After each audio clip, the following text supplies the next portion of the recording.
The government is appealing to striking dons to return to the negotiating table and allow the resumption of learning in public universities. Higher Education Principal Secretary Beatrice Inyangala says the ministry and union officials had already agreed on 5 contentious issues calling for an end to the grandstanding. This even as learning in 35 public universities across the country remained paralyzed as lecturers and university staff down their tools for the second day in defiance of a court order barring the strike. Our reporter John Jacob Kioria visited some of the public universities where there was little or no activity reported, with lecture halls remaining deserted as students chose to stay away or roam the university grounds. Day 2 of the industrial strife at public universities.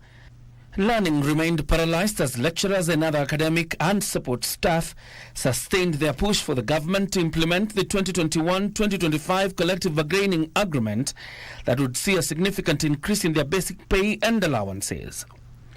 At Kenyatta University, students entered and exited the institution with no learning taking place. The situation was no different at the University of Nairobi, where a graduation ceremony is scheduled for this Friday. At the Technical University of Kenya,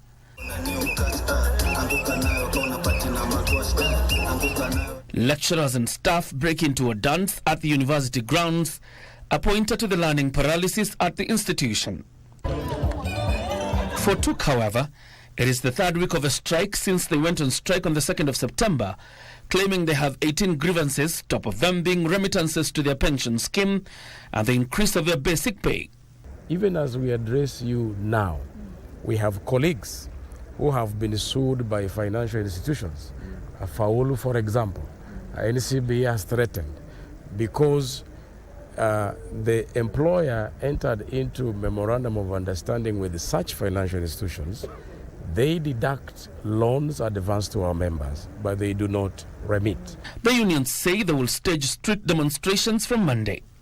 If the government cannot improve the lot of these workers as we envisaged in our proposals, then the bare irreducible minimum is what the president himself came out when these high taxations were up there and every Kenyan was crying about it.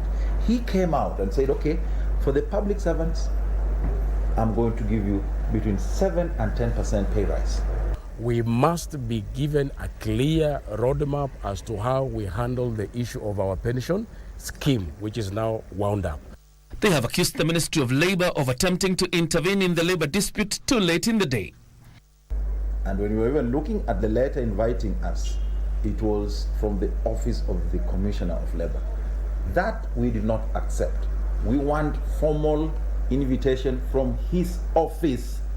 As a cabinet secretary in charge of labor, he has a letterhead. He is serious that he wants to sit down with us for any consultation, for anything, or to offer an intervention to this matter. Then he ought to formalize that invitation. We want our CBA 2021-2025 finalized.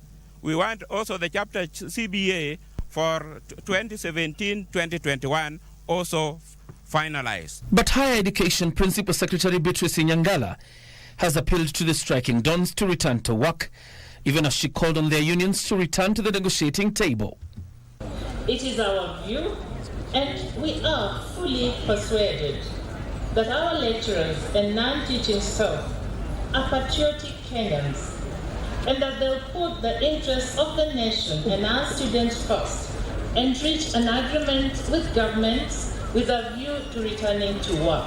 The strike continues despite an order by Justice Dr. Jacob Kioria on Wednesday, barring the unions from calling, instigating or inciting others to take part in the strike.